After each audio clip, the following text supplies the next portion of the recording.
भावना भाएंगे ही भगवान पूरे राष्ट्र में, हर राज्य में, हर प्रांत में, हर शहर में, हर परिवार के अंदर सुख शांति रहे, धन समृद्धि रहे, स्वास्थ्य लाभ रहे, धर्म लाभ रहे। ऐसी मंगल पवित्र भावनाओं के साथ मंगल में शांति धारा।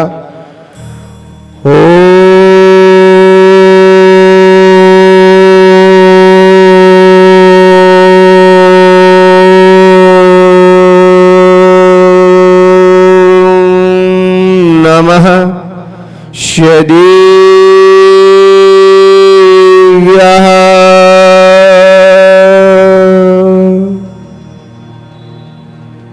रवि कहाँ है?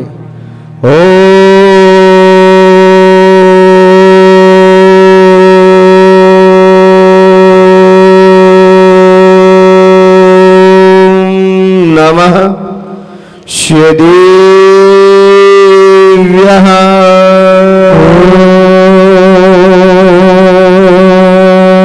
नमः श्रीदेव्याः।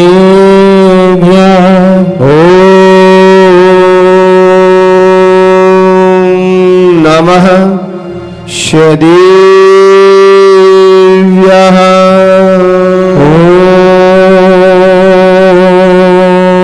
नमः श्रीदेव्याः।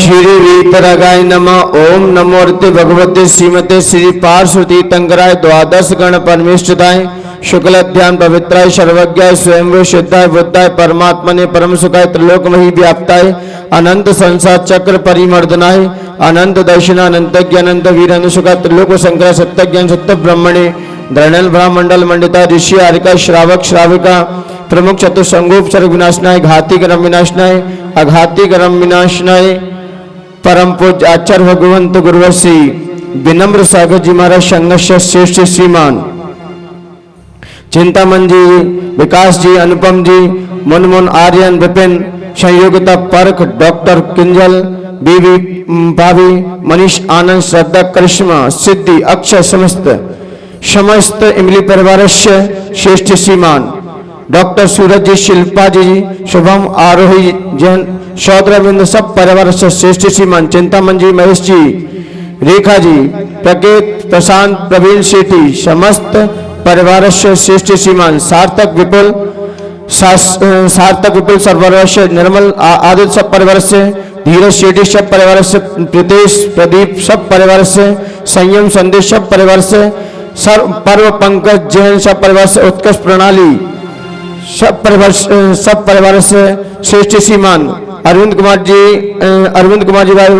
आकांक्षा अन्य तान्या आदित्य आदि समस्त बानपुर परिवार से श्रेष्ठ श्रीमान अशोक कुमार पहाड़िया पवन रेखा अजय आलोक सब परिवार से मरोन व शेट्टी सब परिवार से स्वानुभूति सब परिवार से जितेंद्र सहज संजलि प्रीतेश प्रदीप प्रिया समस्त बान खंडवा दिगंबर जैन समाज से समस्त शांतारा देखने वाले सुनने वाले सब परिवार से समस्त मुनि संघ सेवा समिति सब परिवार से समस्त भारत वर्ष दिगंबर जैन समाज से अववादम अस्माकं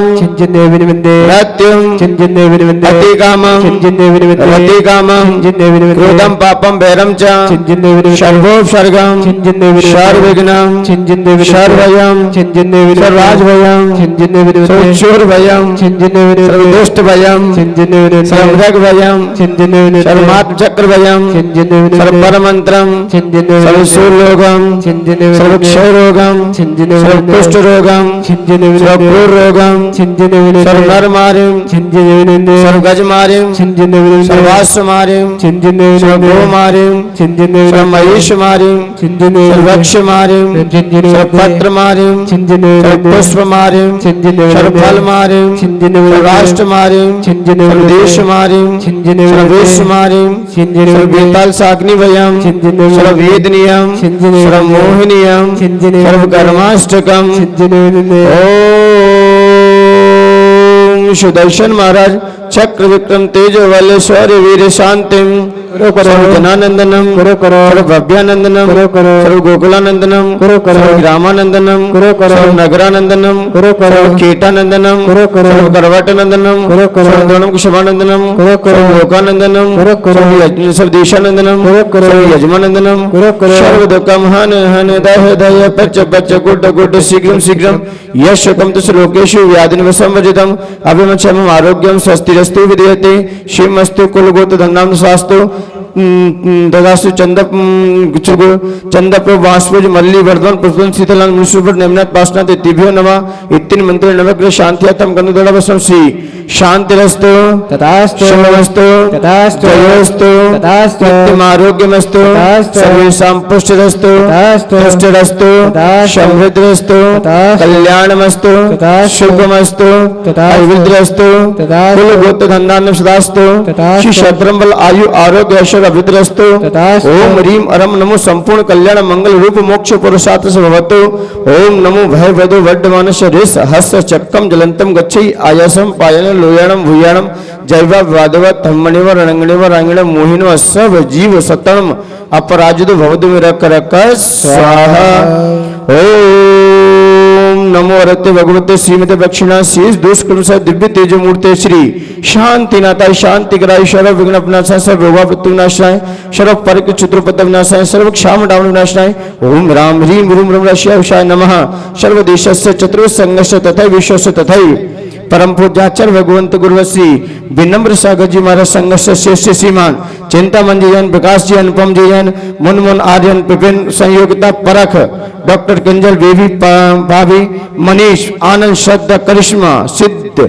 अक्षत इमली समस्त परिवार से श्रेष्ठ श्रीमान अविनाश कुमार जी वंदना अंकिता मेघा अभिनवी अनिका मोहित क्या है मोक्षित सचित समस्त कौन सा परिवार है ये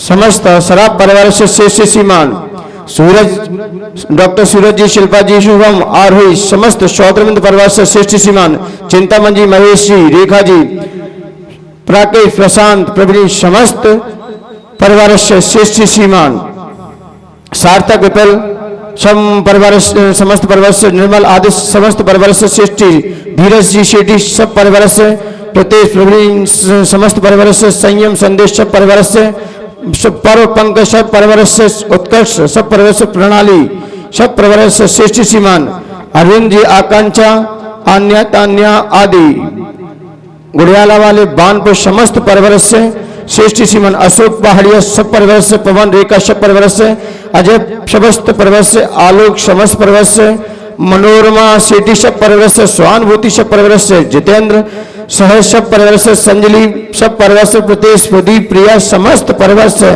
समस्त खंडवा दिगंबर जैन समाज से समस्त भारत दिगंबर जैन समाज से समस्त शांत देखने वाले सुनने वाले सब परिवार से सर्व शांतिम कुरु कुरु तुष्टिम कुरु कुरु पुष्टिम कुरु कुरु वसट स्वाहा नमो जनाना नमो ओहि जनाना नमो परमोहि जनाना नमो सबोहि जनाना नमो अनंतोहि जनानम नमो कोट बुद्धिनम बीज बुद्धिनम पदान साइनम नमो सम्मिन्न सुदरम नमो स्वयं बुद्धानम नमो पत्ते बुद्धानम वही बुद्धानम उजु मदीनम भील मदीनम नमो 10 पुब्यानम नमो 14 पुब्यानम अठक महा निमित्त कुशलानम भीम पत्तनम विज्ञानम नमो चार नानम पन्नसम नमो आकाशगामिनम नमो आशी विशानम दट्टी विशानम उग्गतवाणम नमो दित्यतवाणम तत्तवाणम महातवाणम घोरतवाणम घोर गुणानम घोर प्रकवाणम नमो अघोर गुणम वे नमो आमोषय पत्तणम नमो केलोसय पत्तणम नमो जल्लोषय पत्तणम विट्टोसय पत्तणम नमो सब्बोसय पत्तणम नमो मन बलीनम नमो वची बलीनम नमो काय बलीनम नमो खीर शबीनम नमो सप्पी शबीनम महु शबीनम अमीय शबीनम नमो अखीन महान सानम वड्डमानम नमो सिद्धायनम नमो भयवदो महति महावीर वड्डमान बुद्धिश्चेदि जनसंतियम धमपहम नियंचे तंसंतियं विनयं ववंचे कायेन वाचा वृषाविनीतं सकारहितं श्रीपञ्चमेन शांति शिरोदत जिनेश्वर शासनानं शांति निरंतर तपो विभावितानं शांति कसाय जय जीवित वैभवानं शांति स्वभाव महिमानुभूतानं संपूज्य का नाम प्रतिपाल का नाम यतीम सावंत तपोधनानाम स्वस्तिराष्ट्र पुरस्य राजा सर्वत्र शांति भगवान जिनेन्द्र। जबले शांतिनाथ भगवान की, जबले चिंतामणि पारसनाथ भगवान की जय। बड़ा प्यारा जिन्हें हम शीश झुकाते हैं, पारस धाम बड़ा प्यारा शीश झुकाते हैं।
विद्यमान में संक्रमण सिद्ध परमेश्वर समूह हरि को पद प्राप्त है। हरि के नमो अपने स्वाहा। द्रव्य आठों मल्ल बना मनुष्यों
मंगल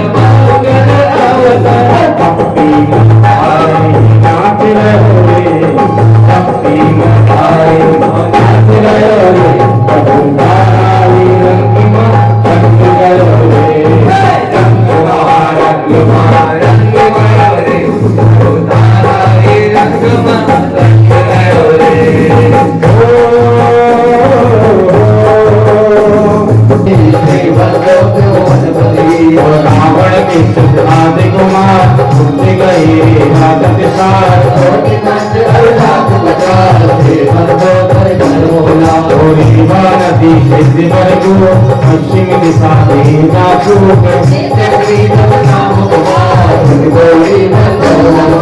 बड़वानी बड़गर के वो बड़वानी बड़गर दक्षिण दिशा में ज्योतंग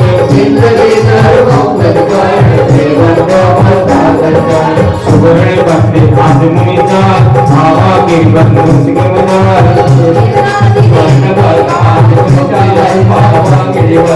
बड़वानी बड़कामियनु पश्चिम दिशा दानगिरिनु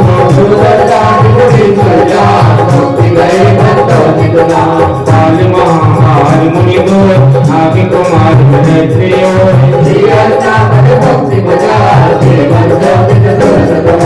अचलापुर की दिशा नाम की नाम प्रधान बढ़िए स्थल पर की बुली हो पश्चिम दिशा गिरी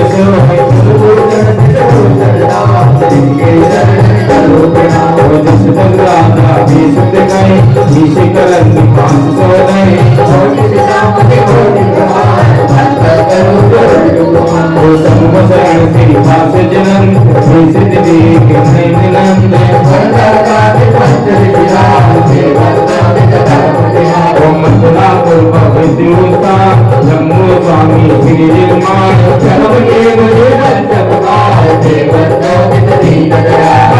लोक में धीर पिता बंधु की जेता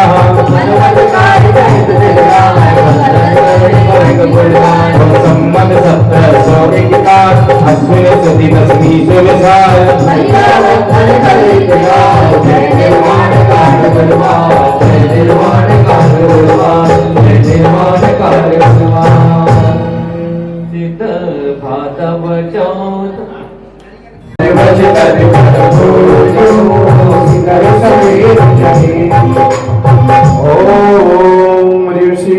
चंपा वरवंदार ग्रीश भद्रपद शुक्ल चतुर्दश्या मोक्ष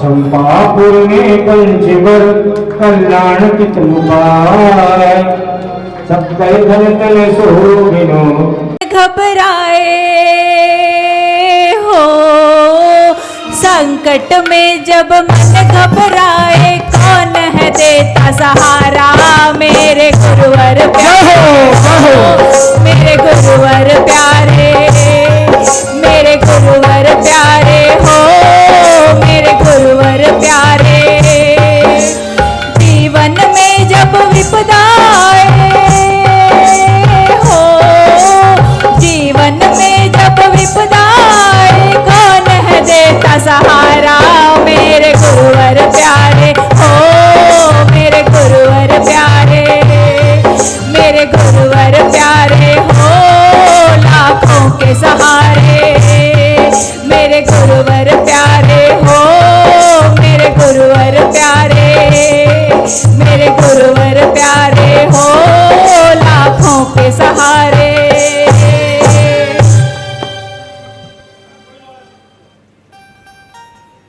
ज्ञान रूपी ज्योति प्रज्वलित कर रहे हमारे पुण्याजक परिवार।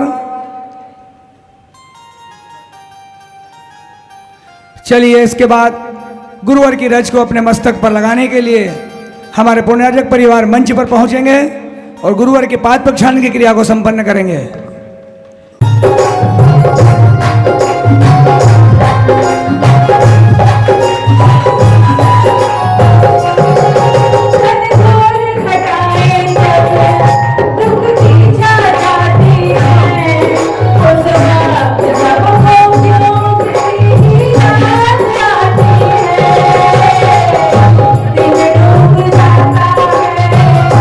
परेशान होता है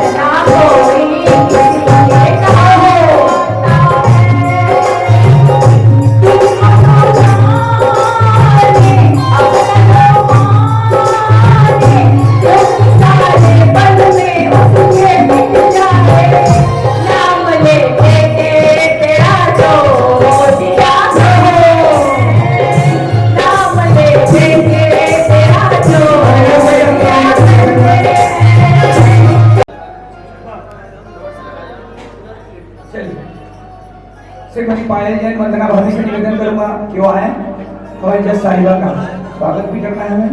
आ जाए बंधु, आप लोगों का जो अनुमोदन है ना कृपया हमें रुकना नहीं चाहिए। ये इसलिए भक्त परिवार है हमारे बीच में, हमें गर्व, मैंने अभी आपको भगवान का आचार्य भगवान हमारे जितने भी गुरुओं का स्वप्न है, आचार्य भगवान का स्वप्न रहा है हथ करता और साथ में प्रतिभा स्त्री, वो यही चाहते थे आचार्य भगवान की दूरदृष्टि देखिए। हम लोग संख्या में कम होते जा रहे हैं, लेकिन हमारा ज्ञान जो है ना वो हमसे कोई नहीं छीन सकता। तो ज्ञान के बल पर हमें आगे बढ़ना है। इतना ज्ञान ही आपको आपका हक दिला सकता है। अमिताभ बच्चन जी होते हैं ना किसी में, क्या आपका हक दिला सकता है? गुरु की चरणों में आने को, गुरु चरणों में आने को अभिनंदन करते हैं, करते हैं, अभिनंदन करते हैं, हम स्वागत करते हैं, अभिनंदन करते हैं।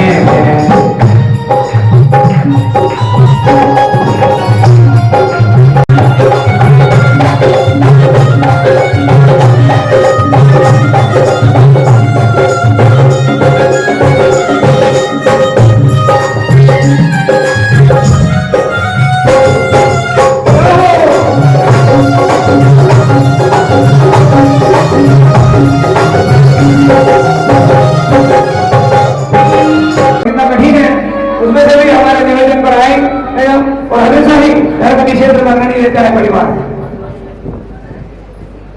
कितनी अच्छी है, कितनी भोली है, प्यारी प्यारी है, ओ माँ जिनवानी माँ, ओ माँ जिनवानी माँ, ओ माँ। आप भैया आप श्रीफल ले लीजिए सभी हमारे पुण्य के परिवार को। कैलाश भैया मैडम को भी आप दे श्रीफल। चलिए श्रीफल, चलिए सीधे गुरु जी के अर्घ की ओर चढ़ेंगे गुरु चरणों में। हे गुरुदेव, ऐसी 4 बातें कौन सी हैं जिससे जीव अपने लक्ष्य को प्राप्त करें? कृपया समाधान कीजिए। जिज्ञासु का प्रश्न 4। ओम नमो अरिहंताणम, ओम नमो हरिहंताणम, ओम नमो सिद्धाणम, ओम नमो सीताणम, ओम नमो आयर्याणम, ओम नमो अरियाणम, ओम नमो वज्रायणम, ओम नमो ओवजायाणम, ओम नमो लोहे शवशाहुणम, ओम नमो लोहे शवसाहुणम, ओम नमो लोहे शवशाहुणम, ओम नमो लोहे शवसाहुणम।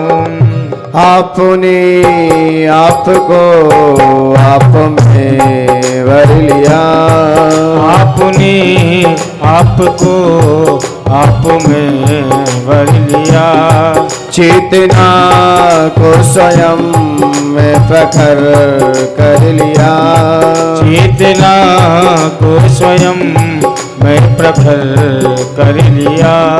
वीतरागी प्रभु हे महावीर जन, हे आदि प्रभु हे महावीर जन, आदिनाथ प्रभु तुम हो तारण तरण, आदिनाथ प्रभु तुम हो तारण तरण।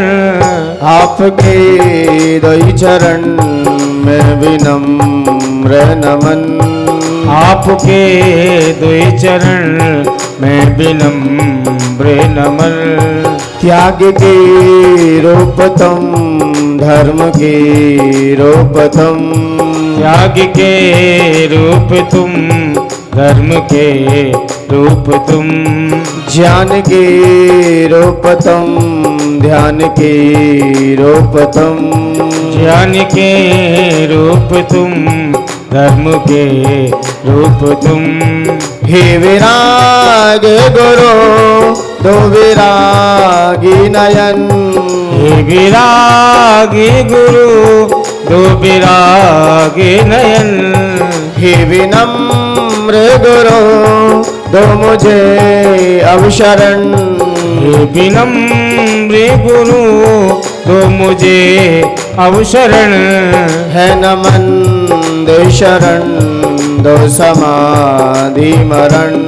है नमन शरण ओ समाधि मरण। आपके दई चरण में विनम्र नमन। आपके दुई चरण में विनम्र नमन। जय बोले अनंत शुद्ध परमेश्वर भगवान की जय। प्रथम तीर्थंकर श्री ऋषभनाथ भगवान की जय। देवाई देव श्री शांतिनाथ भगवान की जय। देवाई देवी श्री चिंतामणि पार्श्वनाथ भगवान की जय। धर्म तीर्थ शासन नायक अंतिम तीर्थंकर भगवान महावीर स्वामी की जय। आचार्य भगवंत गुरु श्री कुंद कुंद स्वामी की जय। आचार्य भगवंत गुरु श्री विराग सागर जी गुरुदेव की जय। आचार्य भगवंत गुरु श्री विनम्र सागर जी गुरुदेव की जय हो। उत्तम ब्रह्मचर्य धर्म की जय। अहिंसामयी जैन धर्म की जय हो। जय बोलिए मुनि श्री बनत सागर जी महाराज की। जय बोलिए मुनि श्री विश्वनाथ सागर जी महाराज की। समस्त मुनि संघ की जयकारा गुरुदेव का। शक्ति ज्ञान बचाता है उसको ध्यान पचाता है। शक्ति ज्ञान बचाता है उसको ज्ञान बचाता है। शक्ति ज्ञान बचाता है उसको ध्यान पचाता है। शक्ति ज्ञान बचाता है उसको ज्ञान बचाता है। ब्रह्मचर्य तब आता है ब्रह्मचर्य तब आता है। ब्रह्मचर्य तब आता है ब्रह्मचर्य तब आता है। निज में ही रम जाता है सारे कर्म मिटाता है। निज में ही रम जाता है सारे कर्म मिटाता है।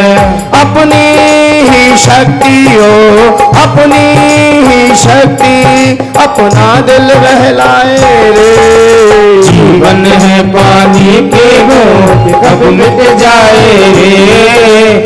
जीवन है पानी के बूंद कब मिट जाए रे। होनी अनहोनी हो होनी अनहोनी तब क्या घट जाए रे। जीवन है पानी के बूंद कब मिट जाए रे। जीवन है पानी के बूंद कब मिट जाए रे। शक्ति ज्ञान बचाता है उसको ध्यान पचाता है। शक्ति ध्यान बचाता है उसको ज्ञान बचाता है।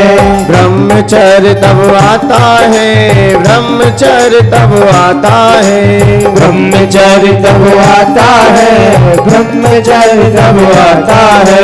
अपनी ही शक्ति हो अपनी ही शक्ति अपना दिल बहलाए रे। जीवन है पानी की बूंद कब मिट जाए रे। जीवन है पानी की बूंद कब मिट जाए रे। यह आत्मा शक्ति का भंडार है सारी शक्तियां छुपी हैं।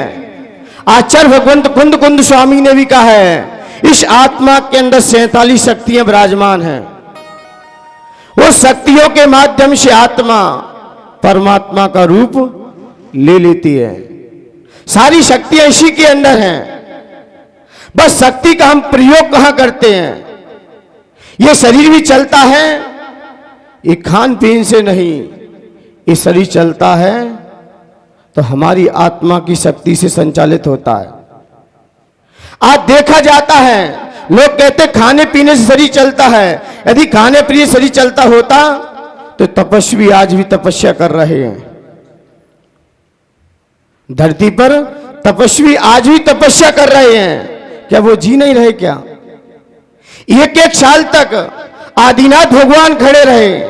किसके बल पे खड़े रहे? खाने की शक्ति पर आत्मा की शक्ति पर। एक एक साल तक बाहुबली भगवान भी खड़े रहे। कौन सी शक्ति थी? किस शक्ति के बल पे खड़े रहे? इससे पता चलता है आत्मा की शक्ति पे व्यक्ति जीता है, उससे ही चलता है। ये भोजन आदि तो एक माध्यम है, क्योंकि इससे हमारा आत्मबल बढ़ जाता है। जो हमारे शरीर के पार्ट हैं वो संचालित होते भोजन से, तो लेकिन शरीर चलता है तो आत्मा की शक्ति से चलता है। उस शरीर में जो ऊर्जा बनती है, अब आचार्य भगवंत कहते हैं उस ऊर्जा को हम कलेक्ट करें, उसे मन से अपने अंदर एकत्रित करें, क्योंकि ऊर्जा जैसा हमारा मन स्ट्रांग होता है ऊर्जा भी पावरफुल हो जाती है। मन जैसे ही स्ट्रांग हो जाएगा, इसलिए आचार्य भगवंतों ने कई बार कहा है कि मन को संभाले रखो, क्योंकि मन के हारे हार है और मन के जीते जीत है। मन से आपने जीत लिया, आगे बढ़ जाओगे। इसलिए आचार्य भगवंतों ने कहा है मन और इंद्रियों को जितना आप कंट्रोल में रखोगे उतना ब्रह्मचर्य आपका मजबूत रहेगा, उतना ही मजबूत रहेगा। और मन ही हमारा गिर चुका है, मन ही हमारा फिसल चुका है, तो मान्यवर इस शरीर से जो तेजस शरीर होता है वो ब्रह्मचर्य का ही प्रभाव है, वो ब्रह्मचर्य की शक्ति है।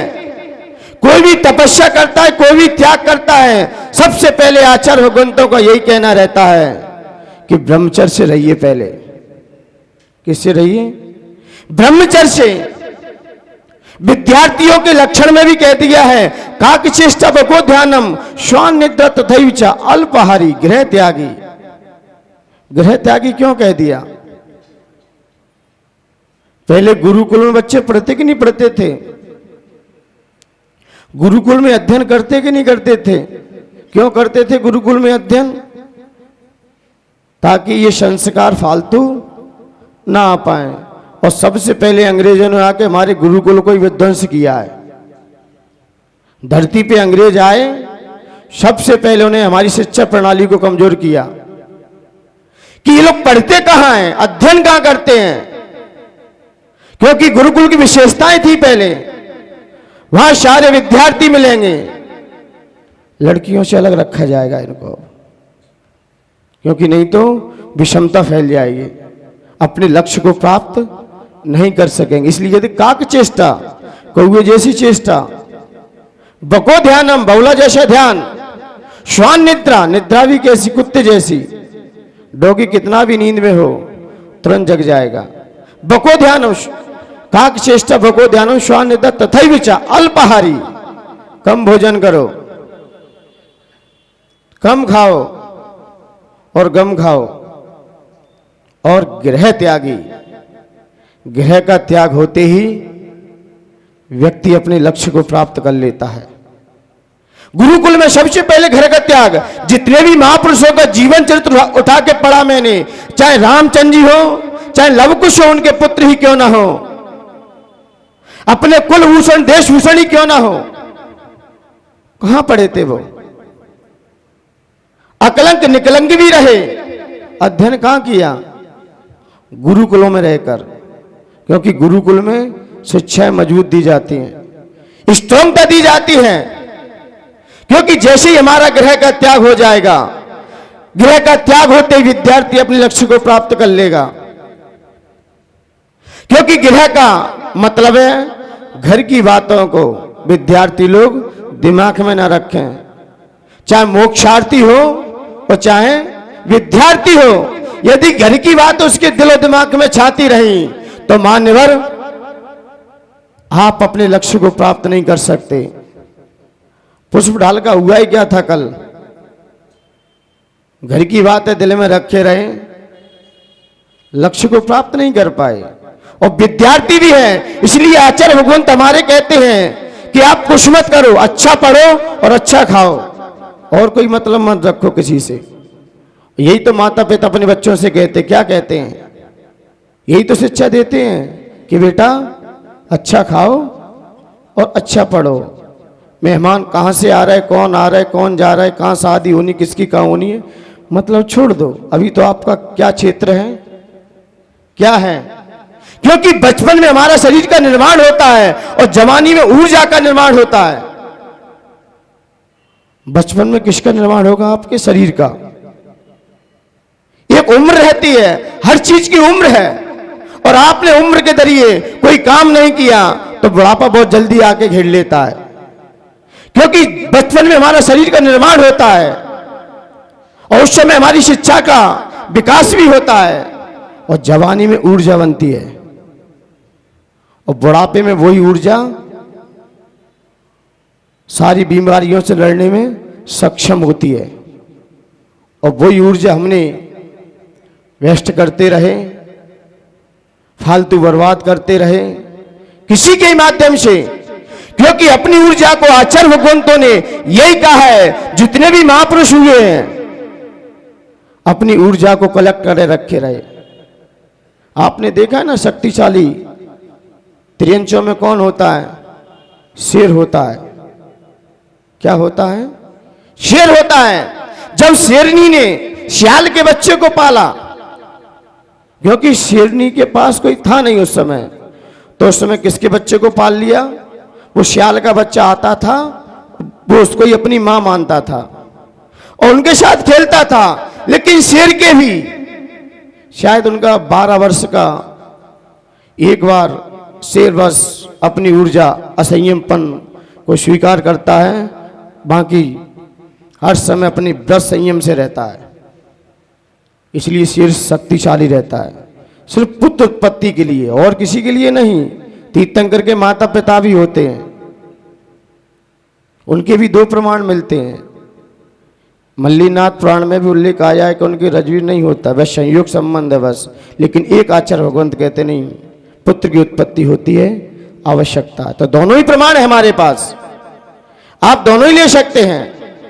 तो ऐसे ही जब शेर का बच्चा, जब सियालनी का बच्चा शेरनी के साथ रहा और जब शेरनी ने अपने बच्चों को पैदा किया, एक ही होता है, 1-2 बच्चे ही होते ज्यादा। जैसे ही वो बच्चा सामने आया और जैसे ही दोनों खेल रहे थे आपस में, सामने से हिरण आ गया, तो जो शेरनी का बच्चा था वो तो छलांग मांगकर आगे बढ़ने के लिए तैयार हुआ, लेकिन जो बड़ा भाई था वो पीछे हट गया। तो जैसे ही बड़ा भाई पीछे हटा तो छोटा भाई भी देख के हट गया। बोले जब बड़ा भाई पीछे हट रहा है तो मैं आगे क्यों बढ़ूं? घर पे आया, दोनों बच्चे साथ आए एक साथ, और मां से बोले, मां ये बड़ा भाई कितना कायर है, जब सामने शिकार मिला ये पीछे हट गया और ये पीछे हटा तो मैं भी पीछे हो गया, मैं क्या करता? तब शेरनी ने सियाल के बच्चे से कहा, अब तू यहां से भाग जा। क्यों? तेरे कुल में ये वीरता के लक्षण नहीं है, तेरे कुल में किसी के अपहरण करने के संस्कार नहीं है, ये तो शेर के बच्चे में ही होते हैं। इसलिए कहीं आगे चल के इनको पता चल गया इस बालक को, इस बच्चे को, तो ये आपको ही तहस नहस कर देगा। इसलिए इसमें ही आपकी भलाई है कि आप छोड़ के चले जाओ। मतलब हमारा कहने का अभिप्राय यह है, शेर में जो शक्ति होती है वो शक्ति उसकी आत्मा के बल की होती है, उसके संस्कार की होती है। कितने शब्द रहते हैं, इसलिए मान्यवर आत्मा की शक्ति को हमने 10 दिन में क्या किया है? कलेक्ट किया है।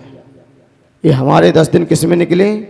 ऊर्जा को संग्रहित करने में। पर्यूषण पर्व का मतलब ही है, परि मतलब 4 बगल, उष्ण मतलब ऊर्जा। जो चारों तरफ से जो संयम की ऊर्जा आ रही थी और हमारे अंदर भी ऊर्जा का निर्माण हुआ है। अब आचार्य भगवंत कहते हैं कि 10 दिन तो आपने अपनी ऊर्जा को कलेक्ट कर लिया है, भर लिया है अपने आप को, अब इसको अपने साथ ही रखना। इसलिए आज उत्तम ब्रह्मचर्य का दिन भी है और आज भी वो व्रत है जिस व्रत के खातिर अच्छे अच्छे देव भी झुक जाते हैं, अच्छे अच्छे देव भी आके चरणों में झुक जाते हैं। वह ब्रह्मचर्य व्रत जो अपनी आत्मा में लीन होने की सार्थकता रखता है, सबको एक ही संदेश देता है, क्योंकि जो ऊर्जा कलेक्ट हुई हमारी व्रत के माध्यम से, अब अपनी आत्मा की शक्ति को और बढ़ाओ। और पावरफुल बनाओ। देव भी आके उस व्रत के मारे झुक जाते हैं। भले ही लोकांतिक देव कैसे होते हैं?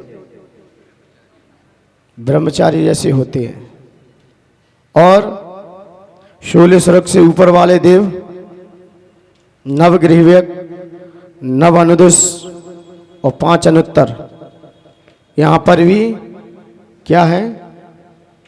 स्त्रियों का गमन नहीं है, यहां पर देवियों का गमन नहीं है। और ब्रह्म लोकालय जो 5वां अंतिम का जो लोकांत लोक के अंत में है, वहां भी लोकांतिक देव रहते हैं, वहां भी देवियों का गमन नहीं है। फिर भी ये सारे देव मिलके कहते हैं कि भले ही मैं ब्रह्मचारी जैसा रहता हूं, लेकिन मेरे पास संकल्प नहीं है, अभी मेरे पास प्रतिज्ञा नहीं है। भले ही आप लोग जरा समझिए, सुबह आपने कुछ खाया नहीं और सुबह से लेकर शाम तक आपके दुकान पर ग्राहकों की भीड़ लगी रही, ग्राहक पे ग्राहक आते रहे और शाम तक आपने भोजन नहीं किया, तो क्या आप उपास्य कहलाओगे? क्या आपका उपास रहेगा? क्या ये उपास किस में जाएगा जी? ये तो मजबूरी का हो गया। सुबह से हम गए दुकान पे और जाते ग्राहकों ने घेर लिया और शाम तक भी फुर्सत नहीं मिली। तो आपकी प्रतिज्ञा थी क्या मैं आज उपासा रहूंगा? ऐसा तो संकल्प किया नहीं था। बस ऐसे ही देव लोग कहते हैं कि मेरा भी संकल्प नहीं है, लेकिन मनुष्य और त्रियंश जो कर्म भूमि में रहते हैं वो संकल्पवत होते हैं। उनके पास निमित्त होते हुए भी वो संकल्प करते हैं, प्रतिज्ञा करते हैं। और प्रतिज्ञा करते हैं और आचार्य भगवंत कहते हैं कि बहादुरी तो उन महापुरुषों की है, कुमारावस्था या अपने दिल बना लेने विजेता, जिन्होंने कुमार अवस्था में ही ऐसे सुरट को परास्त कर दिया है, उसको जीत लिया है। लोग अच्छे अच्छे योद्धा भी नहीं जीत पाते। उस उम्र में उस काम के सुबट को भी परास्त कर दिया है, उसको भी विजय प्राप्त कर ली है। ऐसे भगवान महावीर स्वामी 30 वर्ष की अवस्था में ही उस कुमार अवस्था को जीत लिया। कई उदाहरण भरे पड़े हैं। कुलभूषण देशभूषण भी जब गुरुकुल से पढ़ के आए और पढ़ने के बाद जैसे ही अपने नगर में आए और सामने जैसे ही देखा, क्या देखा सबको पता है।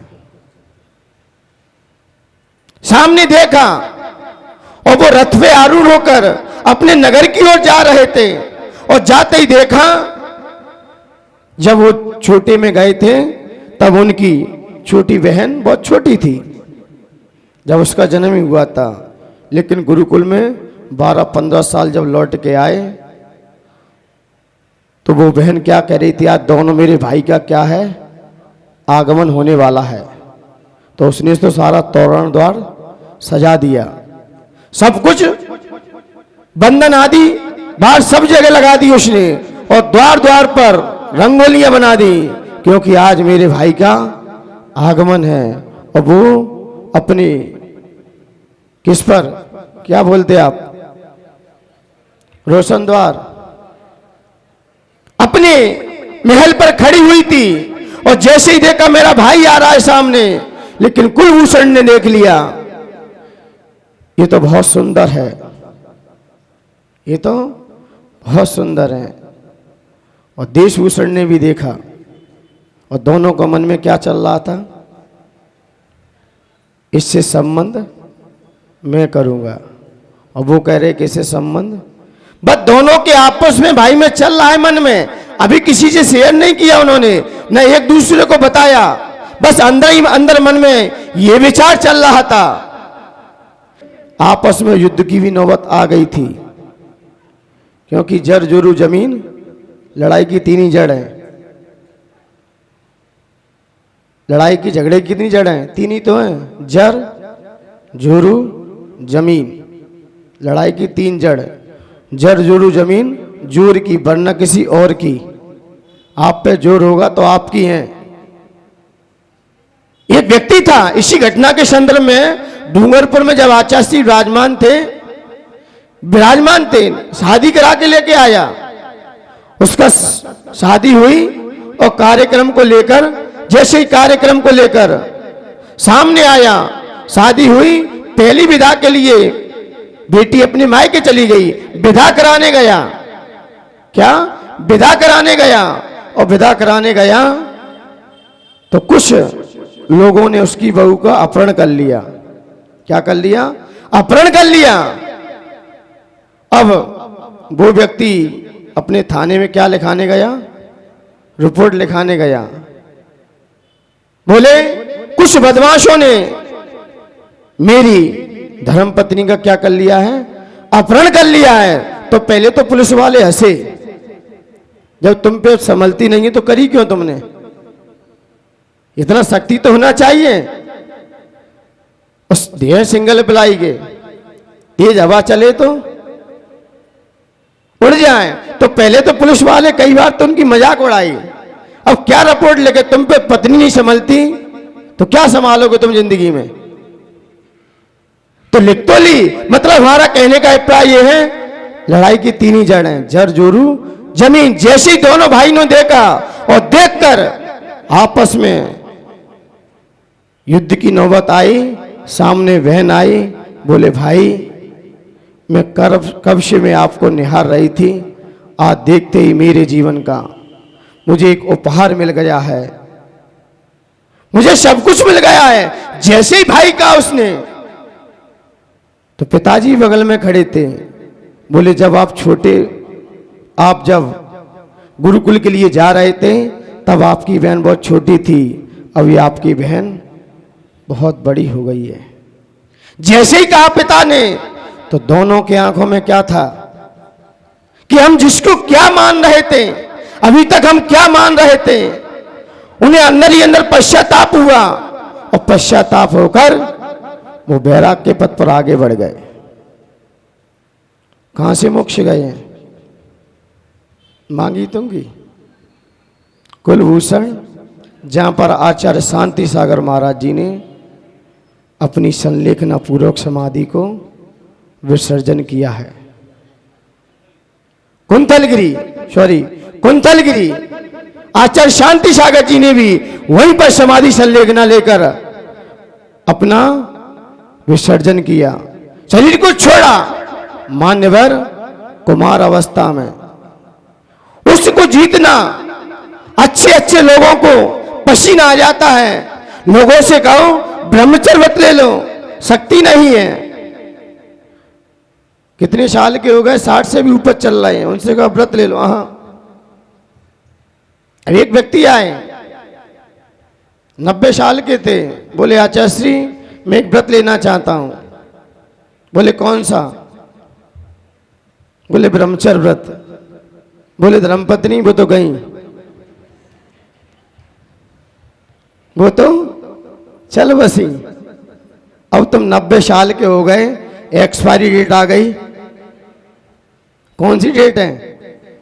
60 के बाद 70 के बाद कौन सी डेट आ जाती है? कुछ नहीं होगा अब आपसे। और ब्रह्मचर्य व्रत लिया जाता है। गाड़ी में ब्रेक कब लगाना चाहिए? गाड़ी पंचर हो जाए तब, कि गाड़ी रोड पर दौड़ रही हो तब? गाड़ी में ब्रेक कब देना चाहिए? गाड़ी जब 60 की स्पीड पर भग रही हो तब, कि गाड़ी पंचर हो जाए तब? अब गाड़ी पंचर हो गई, अब तुम ब्रेक लगा रहे हो। अब पंचर गाड़ी पे क्या ब्रेक लगाओगे? वो तो वैसे ही खड़ी है। और फिर भी लोग ब्रेक दबा के रखते हैं। बोले क्यों? अब व्रत है। लेकिन ब्रेक कब लगाए जाते? ब्रेक की कीमत कब है? जब गाड़ी 80 और 90 की स्पीड पे भागे तब ब्रेक लगाना सार्थक है, तभी ब्रेक की कीमत है। ऐसे ही ब्रह्मचर्य व्रत कब लेना चाहिए? कब लेना चाहिए? कब ऊर्जा को कलेक्ट करना चाहिए? जब तक हमारा दाम्पत्य जीवन प्रारंभ नहीं हुआ है तब से तो रखो ही कम से कम। फिर उसके बाद अपनी शक्ति अनुसार सुधा संतोष व्रत, ये भी श्रावकों के लिए कह दिया, सुधा संतोष व्रत, अपने उस व्रत का पालन कीजिए, संयमी से रहिए। जितने भी तीर्थंकर हुए, जितने भी महापुरुष हुए, सभी ने ब्रेक कब लगाए? इसलिए मान्यवर चलती गाड़ी में ब्रेक की कीमत, इसलिए मान्यवर। और आज का धर्म देखा जाए, आज का धर्म पर्युषण पर्व का कलशारोहण है, क्योंकि अभी तक तो हम मंदिर बना रहे थे और कल का धर्म के दिन हमने पूरा मंदिर बना के अब खड़ा कर दिया। आज इस पर क्या होना है? कलशारोहण होना है। और कलशारोहण का मतलब ये है ब्रह्मचर्य महाव्रत। ये कलशारोहण है, धर्म का कलशारोहण है। इसलिए मान्यवर यहां पर हम लोगों ने 9 दिन में बड़े भक्ति भाव से, बड़ी उत्साह के साथ, बड़ी उमंगता के साथ, बड़े हर्ष भाव के साथ इस धर्म को मनाया और मनाकर अपने आप को गौरवान्वित महसूस भी किया, अपने आप को ऊर्जा से भरा भी। और हमारा भी पर्युषण पर्व हम दोनों साधकों का बहुत अच्छे से निकला है, किसी प्रकार की कोई विघ्न न कोई बाधा। और महाराज जी तो, मैं महाराज जी से विचार करूं तो इनका सबसे बड़ा त्याग है, इनका सबसे बड़ा त्याग है। तपस्या भी मुझसे श्रेष्ठ है और त्याग भी श्रेष्ठ है, क्योंकि मेरे पास था ही क्या जो मैं छोड़ के आता। कहते ना आगे नाथ ना पीछे, क्या बोलते हैं, आगे ना पीछे कुछ नहीं है। लेकिन महाराज जी देखते हैं, दीदी का भी चेहरा देखता हूं मैं, ज्यादा उम्र दीदी की भी नहीं है, लेकिन फिर भी छोड़ के आए हैं। और लोगों पे दादियां नहीं छूटती अपनी, जिनके मुंह में दांत नहीं है और पेट में आंत नहीं है और सामने आएगा बचेगा नहीं और वैसे कुछ बचेगा नहीं, ऐसी दादियों को नहीं छोड़ा जा रहा है। और यहां तो इस उम्र में ब्रेक लगाना बहुत बड़ा व्रत है, और फिर भी एक आहार और एक उपवास कठोर साधना है। ऐसे जीव ही मुझे लगता है लौकांतिक देव में जाके उत्पन्न होते हैं। लौकांतिक देव भी ऐसे लोगों की प्रशंसा करते हैं, क्योंकि मेरे पास तो है नहीं तो मैं ब्रह्मचर्य से रह रहा हूं, लेकिन जिसके पास होते हुए भी संकल्प पूर्वक, प्रतिज्ञा पूर्वक छोड़ना, ये बहुत बड़ी साधना है, बहुत बड़ी तपस्या है। शरीर को भी तपों के माध्यम से तपा रहे हैं और उन विषय भोगों के प्रति भी अनासक्त भाव दिखा रहे हैं। मुझे लगता है सोने में सुहागा का काम चल रहा है। ऐसे भी अपने यहां पर भी कई तपस्वी रहे हैं, गृहस्थ में रहे। मैं उनसे विचार करता हूं, तपस्वी दिखाई तो देते नहीं है सामने, कहां बैठे हैं? सामने हो तो अच्छा लगता है, कहां है दशोपास वाले? क्योंकि आज कलशारोहण है और कलशारोहण में सबकी उपस्थिति होना भी अनिवार्य है। यहां के लोगों ने भी तप किया है, छोटे छोटे बच्चों ने। मैं पहली बार आश्चर्य कर गया कि छोटे छोटे बच्चे, मतलब सुधांशु का छोटा बालक, अभी खेलने खाने की उम्र है। मैं यही तो कहता हूं, जिनके उपवास करने के दिन हैं वो तो रबड़ी खींच रहे हैं,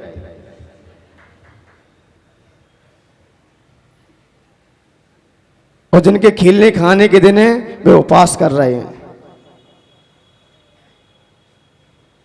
मुझे लगता है मेरा उपवास करने का 10 लक्षण में मूड ही नहीं था। आचार्य ने स्पष्ट कह दिया नहीं करना, बाद में देखना। और यहाँ कमेटी भी तो जानते ही हो, फिर वो नहीं छोड़ रही थी, नहीं बिल्कुल डेली। लेकिन क्या करें, वो सुधांशु के छोटे छोटे बालक आ गए और बंटी भैया गुड़िया उपवास दे दो महाराज जी। हमने कि कौन सी क्लास में? बोले, वो बोला 8th में, वो बोला मैं 10th में। और 2 उपवास कर रहे हैं, मुझे शर्मिंदा होना पड़ा। जिनके दिन खिलने खाने के हैं वो तपस्या पे उतर रहे हैं, वो भगवान महावीर स्वामी के पद चिन्हों पे चल रहे हैं। मुझे लगता है, विचार भी आता है कि जो चंद्रगुप्त के द्वारा देखे गए स्वप्न, उन्होंने क्या कहा कि हमारे धर्म के रथ को कौन खींच रहे हैं? बछड़े खींच रहे हैं। कौन खींच रहे हैं? बछड़े। गाय के जो बछड़े होते हैं ना छोटे छोटे, वो रथ को खींच रहे हैं। तो उन्होंने अपने निमित्त ज्ञान से लगा लिया भद्रबाहु ने कि अब आगे वाला जो धर्म है वो बालकों के हाथ में रहेगा, बूढ़े तो आराम से मौज मस्ती करेंगे। बूढ़े लोग क्या करेंगे? अब जो धर्म होगा वो युवाओं के हाथ में होगा। और पंचम काल में देखा भी गया है, सबसे पहले युवा उम्र में दीक्षा ली है तो आचार्य विद्यासागर जी का नाम आता है। मुनि तरुण सागर जी जो देश की बहुत बड़ी धरोहर रहे हैं, चाहे आचार्य विद्यासागर जी हो और चाहे क्रांतिकारी संत मुनि तरुण सागर जी हो, इन्होंने 13-15 साल की उम्र में वो पद को अपना लिया जिस पद को अपनाने भगवान महावीर स्वामी को 30 वर्ष लग गए। ये चमत्कार नहीं है क्या? जिन लोगों की उम्र खेलने खाने की थी वो आज धर्म के रथ पर चले और पूरा जीवन धर्म पे ही आरूढ़ किया, धर्म के खातिर जिए। ना कोई संतवाद था दोनों के अंदर, ना कोई पंथवाद था, दोनों एक हमारे धरोहर थे। क्योंकि आज हम लोग विचरण कर रहे हैं, आज हम लोग विचरण कर रहे हैं, ये मुनि तरुण सागर की देन है। जो 132 देशों में, 123 देशों में जो जैन आगम की वाणी पहुंची है तो मुनि तरुण सागर की देन है। और जो उत्तर भारत में जो संतों का विचरण प्रारंभ हुआ वो आचार्य शांति सागर जी की देन है। ये हमारी बड़ी हस्तियां रही हैं। इसलिए मान्यवर आज इस उम्र में भी छोटे छोटे जब देखते हैं, आचार्य विशुद्ध सागर जी के पास कितने छोटे छोटे शिष्य हैं। आचार्य विनम्र सागर जी के पास भी लोग गए होंगे यहां से, वहां भी 2-3 मिल ही जाएंगे। और पुष्पदन सागर जी के पास भी छुल्लक जी हैं, वो भी। और बूढ़े लोग क्या करेंगे? अब वो आराम करेंगे। मान्यवर, इससे पता चलता है ये पर्व हमारा ये संकेत देके जाता है कि हमें ऊर्जा से भर के अपने लक्ष्य को प्राप्त कर लेना चाहिए। इसलिए मान्यवर, ये हमारा बड़ा ही सौभाग्य का दिन थे 10 दिन, जिन लोगों ने 100 दिन बन के जिनेंद्र भगवान की आराधना की, पूजन की, किसी ने त्याग के माध्यम से और किसी ने तपस्या के माध्यम से इस पर्युषण पर्व को बड़ी हर्षता के साथ मनाया। हमारे श्रोता मित्र भी होंगे 10 और 10 मुख्य श्रोता जो प्रश्न करता और द्रव्य की सामग्री देने वाले। आपको दोनों चीज यहीं पर उपलब्ध होती रही, भगवान की पूजा की सामग्री और आपके पेट की दोनों सामग्रियां मिली कि नहीं मिली? कहीं कोई कमी तो नहीं आई। एक खासियत रही है, किसी ने ये नहीं कहा है कि महाराज जी द्रव्य में कोई कमी है। द्रव्य भी एक क्वालिटी की है और हमारे भोजन की भी द्रव्य।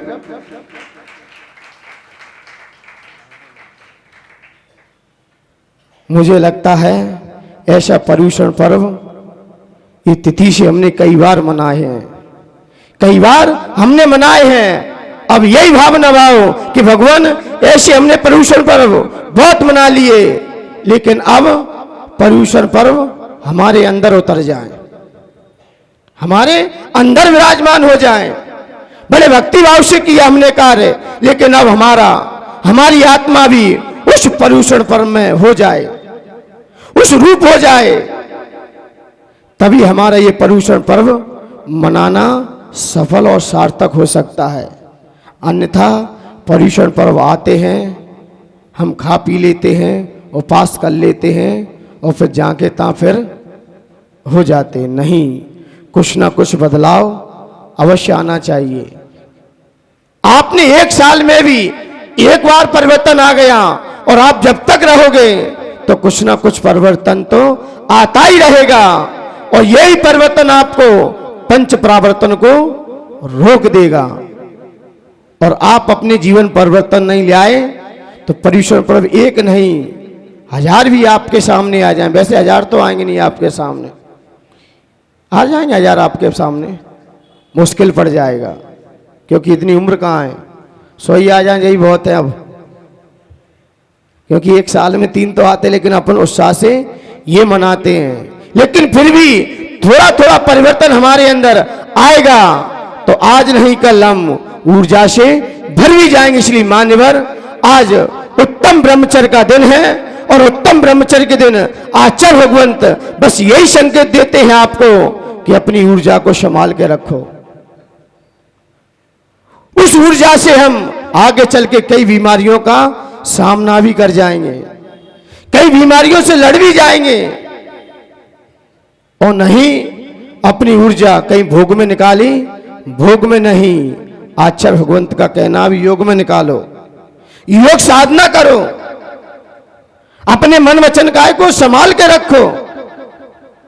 वासना में नहीं, प्रभु की उपासना में ऊर्जा निकाली जाए। उनकी उपासना में, त्याग में, तपस्या में वो ऊर्जा निकाली तो वो तुम्हें आपको ऊर्जा बहुत देगा, फिर बहुत देगा। आपने तपस्या की, आपने उसके नाम से ऊर्जा को, उस ऊर्जा से साधना की तो वो आपको और शक्ति देगा। और ऊर्जा अपने भोगों के प्रति खर्च कर दी तो वो आगे चल के छीन लेगा, अब आगे नहीं देगा, आगे रोक दिया जाएगा। इसलिए मानवर, संग्रह करो त्याग के लिए, तपस्या के लिए, और इसका विनाश मत करो, इसको विकास होने दो। तभी आचार्य भगवंत कहते हैं, तभी हमारा ये पर्व और ये उत्सव, ये महोत्सव, ये त्योहार मनाना तभी सफल और सार्थक हो सकता है। अन्यथा कई पर्युषण पर्व हमारे जीवन में आए और फिर भी हम मना ना पाए। जिज्ञासु का प्रश्न था, क्या प्रश्न था? कहाँ है पर्ची? 4 बातें कौन सी हैं जिससे हम अपने लक्ष्य को प्राप्त कर सकें? और 4 ही बातें हैं। 4 ही बातें घर वाले सुनाते हैं और 4 ही बातें संत सुनाते हैं। जो संत की नहीं सुनते वो घर की 4 बातें सुन लें, बाहर के लोगों की 4 बातें सुन लें। 4 बातें वही हैं, चाम में इतने मत उलझो कि तुम्हें काम का दास बनना पड़े। चाम में इतने ना उलझो कि तुम्हें काम का दास बनना पड़े। और जो काम का दास बन गया है वो राम को क्या पहचानेगा? और जो राम को नहीं पहचान पाया वो शिव धाम कैसे जाएगा? चाम मिला है, और जो चाम की ज्यादा सेवा करते हैं ये काम के बहुत दास हैं। तीर्थंकर जितने भी हो, उठाओ इनका पूरा जीवन परिचय। कौन से महल में रहे? जंगलों में रहे। जितने भी साइंटिस्ट हैं देखिए उनका चेहरा, जितना भी शरीर को सजाते हैं ना ये लोग, ये बहुत काम के दास हैं, अलग दिखाई दे जाता है। कभी देखा है महाराज जी के पास आप कभी भी जाना, महाराज जी प्रवचन के लिए चलना है और आपसे कोई कहे कि महाराज जी प्रवचन सुनने चलना है तो रुक जाओ 10 मिनट अभी। क्यों? लीपा पोती कर लेने दो। क्या कर लेने दो? लीपा पोती कर लेने दो। ये व्यक्ति ने पूछा स्वभाव से कौन सुंदर है? बोले पुरुष। बोले क्यों? बोले जितने मेकअप होते किसके होते हैं? पुरुष नेचुरल सुंदर है, पुरुष नेचुरल है।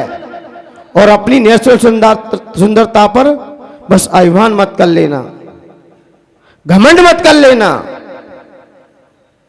और हम भी कहीं श्रृंगार में उलझ गए, पुरुष भी कई देखे हमने, ऐसे छल्ले निकालेंगे, ऐसी ऐसी कटिंगें होंगी। नेचुरल रहो। जो शरीर की ज्यादा सेवा करते हैं वो शरीर का निर्माण भी करना चाहते हैं आगे चल के। चाम में इतने मत उलझो कि तुम्हें आगे चल के काम का दास बनना पड़े, और चाम में उलझ गए, चाम के श्रृंगार में रहे, वही काम के दास बनते हैं। वही काम के दास, इतने काम के दास बन जाते हैं कि फिर दिन रात उन्हें वही चीज दिखाई देती है। तुलसीदास जी का नाम क्या था? तुलसीदास जी का नाम क्या नाम था? तुलसीदास ही था क्या ना? क्या नाम था? तुलसीदास जी थे। जब सगाई होके आई थी, पत्नी कहाँ चली गई थी? मायके चली गई थी। और रात्रि में क्या नहीं आ रही उन्हें? क्यों नहीं आ रही? नींद नहीं आ रही। रात में ही उन्होंने पानी बरसते हुए, पानी गिर रहा है और पानी में ही बरसते हुए, और नदी बहाव पे है, और उन्हें क्या दिखाई दिया? नीचे नदी पर एक मुर्दा जा रहा था, उस पर तैरते हुए उस नदी को पार किया। और उनकी पत्नी क्या कर रही थी? एक आले में दीपक जल रहा था, कुछ अपना कार्य कर रही थी। तो तुलसीदास ने कहा कि मैं ही काम का दास नहीं हूं, मेरी पत्नी भी मेरा इंतजार कर रही है। और उसने नीचे रस्सी लटका दी है। क्या लटका दी है? रस्सी को लटका दिया है। कितने इंतजार में हैं। तो उस रस्सी पे जो लटकी हुई, उस पर चढ़ के गए। तब पत्नी ने देखा कि इतनी रात में, बोले आप भी तो मेरा इंतजार कर रही हो, दीपक जल रहा है। बोले मैं तो अपना कार्य कर रही हूं घर का। बोले आप इतनी विषम परिस्थिति में कैसे आए? तब उन्हें अवगत हुआ कि ये तो मुर्दे पे चल के आए, चढ़ते हुए पानी में, और वो रस्सी नहीं थी, वो अजगर सांप लटक रहा था। क्या था? अजगर सांप पे चढ़ते हुए। तब उनकी धर्मपत्नी ने कहा अस्थि चरम में दे, अस्थि चरम में दे मम, तासंग ऐसी प्रीत की होती रघुनाथ से, काय होत भववीर। जितनी प्रीति और प्रेम इस हड्डी खून मांस से करते हो, इस चरम से करते हो, इस देश से करते हो, यदि इतनी प्रीति रघुनाथ से हो जाती, उस परमात्मा से हो जाती, तो वो भी आपके पास चल के आ जाता। आप नहीं आता उसके पास चल के, वो स्वयं चल के आता। जिन्होंने भगवान से प्रीति की है, स्नेह किया है, लगाव रखा है, भगवान स्वयं चल के आए हैं। चंदनवाला ने किससे प्रीति की? कौन चल के आए सामने? भगवान महावीर स्वामी स्वयं चल के आ गए, स्वयं चल के आए। चंदनवाला किससे प्रीति थी? किससे प्रीति थी? यदि प्रीति हमारी ऐसी भगवान से हो जाती, भगवान के गुणों से हो जाती, तो आज भी भगवान स्वयं चल के आते हैं, स्वयं आपको वर करने आएंगे, स्वयं आपको लेने आएंगे। आप भगवान से प्रीति तो करो, स्नेह से करो, प्रेम तो दिखाओ, लगाव तो रखो। वहीं से उनको क्या हो गया? वैराग्य हो गया। किसको? किसको हो गया? तुलसीदास को वैराग्य हुआ। नेमिनाथ भगवान को कैसे वैराग्य हुआ? पशुओं की चीकार से। जब वो कहां गए थे? सौरीपुर वटेश्वर से गिरनार की ओर सीधे निकल गए, तो जैसे ही उन्होंने पशु की चीकार सुनी, नेमिनाथ भगवान को वैराग्य हो गया। लेकिन उनके भाई विनेमी भी साथ में गए थे, क्योंकि भाइयों के भाई जाते भी हैं। तो विनेमी जो उनके भाई थे, चचेरे भाई थे, उनके ही परिवार में, क्योंकि तीर्थंकर तो एक ही होते हैं, दूसरी मां के थे। तो जैसे ही राजुल ने अपने आंसू पात्र किए, आंसू बहाए, तब विनेमी बोले कि नेमी तो आपको छोड़ के चले गए, आपको पलायन कर गए, अब मैं आपको अपना वर मैं आपको अपना अंगांश बनाना चाहता हूं। किसने रखी? बिन्यामीन ने अपनी बात रखी। और पहले की सतियां ऐसी होती थी, दिमाग में जिसके एक बार सोच लिया वो नहीं मिला, बैराग का मार्ग। पहले की सतियां, उठाइए सबके जीवन चरित्र, मन में एक बार जो बस गया। और अभी भी देखिए, जिसका संबंध पहली बार किसी से हो रहा हो और वो कहीं छूट जाए और दूसरी बार हो कहीं, तो वो उमंगता भी हट जाती है। पहला बार जो अट्रैक्शन होता है, फर्स्ट, वही इंप्रेस सबसे ज्यादा काम करता है। और पहली बार में कुछ गड़बड़ हो गया, फिर दूसरी बार कहीं से होगा भी संबंध, लेकिन वो स्नेह, वो प्रेम जो पहले में था और दूसरे में वो नहीं आ सकता। तो बिन्यामीन ने अपनी बात रखी।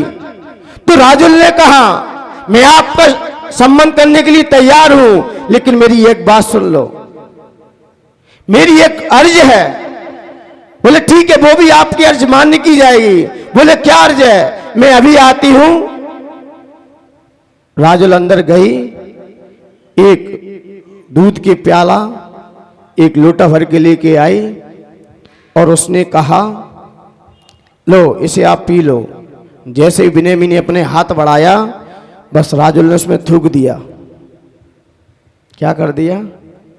थूक दिया। बोले अब पी लो। तब बिन्यामीन ने कहा, राजुल ने दूध में क्या किया?